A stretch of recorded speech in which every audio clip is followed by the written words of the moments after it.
Les Voix de l'APP, le podcast de la préfecture de police. Clémenceau, le Tigre et ses brigades. Au cours de sa longue carrière, Georges Clémenceau a endossé de nombreuses fonctions. Celui que l'on surnomma le Tigre, pour sa ténacité, fut président du Conseil, journaliste polémiste à l'Aurore, ministre de la Guerre, mais aussi ministre de l'Intérieur. Occupant ce poste en plus de celui de président du Conseil de 1906 à 1909, il réorganisa complètement l'institution policière, et plus particulièrement la police judiciaire, avec l'aide précieuse d'un futur préfet de police. 1905. Les campagnes françaises sont frappées par une vague de crimes sanglants, très médiatisés. Des groupes criminels, tels que les chauffeurs de la Drôme ou les bandits d'Hazebrouck, sèment la terreur dans leur sillage. Faute d'une réelle organisation policière nationale, les forces de l'ordre ne parviennent pas à mettre fin à ces troubles. À l'époque, il n'existe en effet pas une police, mais plutôt des polices. Chaque ville possède sa propre police municipale, aux compétences et aux moyens très limités, notamment dans les enquêtes judiciaires. Ainsi, ces brigands itinérants parviennent à leur échapper en se déplaçant fréquemment. Pour endiguer ce phénomène, un commissaire de police, originaire du nord de la France, propose une idée révolutionnaire. Mettre en place une police aux missions exclusivement judiciaires et aux compétences territoriales élargies. Il se nomme Célestin Aignon et possède des états de service exceptionnels. Ayant débuté au plus bas de l'échelle, il a traversé toutes les crises de la houleuse Troisième République avec brio. Boulangisme, anarchisme ou encore l'affaire Dreyfus, au cours de laquelle il cherche à prouver l'innocence du capitaine injustement déchu. Ce dernier point ne laisse pas indifférent le Dreyfusard convaincu qu'est Georges Clémenceau. En 1907, alors ministre de l'Intérieur et président du Conseil, le Tigre décide de placer le commissaire Aignon à la tête de la Sûreté Générale, ancêtre de la police nationale, poste jusqu'alors réservé au corps préfectoral.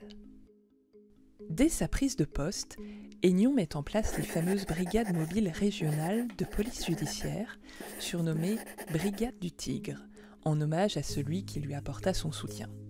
Ces 12 brigades mobiles représentent l'archétype de la police judiciaire moderne. Appuyées par une solide administration centralisée à Paris, ces unités, dirigées par des commissaires régionaux, ont la particularité de posséder une compétence départementale et des missions exclusivement judiciaires, à une époque où la police passe beaucoup de temps à espionner les mouvements politiques contestataires. Leurs enquêteurs se déplacent sur une plus grande zone que leurs collègues municipaux et peuvent ainsi traquer les criminels sur toute une région, voire en dehors de leur juridiction si l'enquête l'impose. Cette compétence territoriale implique de nombreux déplacements. Ainsi, signe extérieur de modernité, les brigades du Tigre seront parmi les premiers services de police à se déplacer en voiture, ce qui frappera fortement l'opinion publique de l'époque. Dès leur apparition, leur succès est immédiat. Les arrestations se multiplient et la presse ne tarit pas d'éloges pour cette police moderne aux résultats inédits. Ce prestige traversera les siècles au point que beaucoup plus tard, en 1974 et durant près de 10 ans, une célébrissime série télévisée éponyme perpétuera leur prestige. Le plébiscite des brigades du Tigre suscitera néanmoins quelques jalousies, et notamment celle des policiers parisiens. Ils s'en inspireront pour créer à la préfecture de police, en 1912, la célèbre brigade criminelle, qui à l'époque traite aussi bien des homicides, des affaires sensibles, des vols, des faux, des escroqueries que de la fausse monnaie. Après avoir réorganisé la Sûreté Générale, Célestin Aignon prend la succession de son vieux rival, Louis Lépine, à la tête de la préfecture de police en mars 1913. À ce poste prestigieux, il entreprend de profondes modifications dans l'organisation policière de la capitale.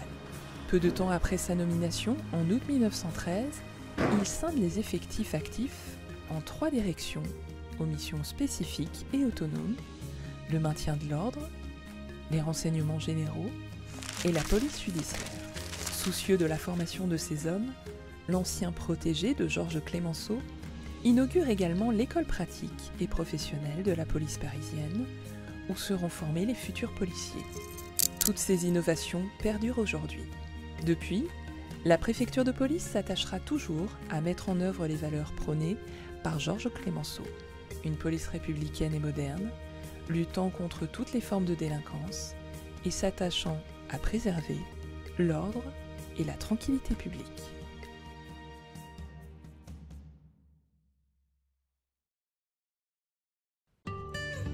Les Voix de l'APP, le podcast de la préfecture de police.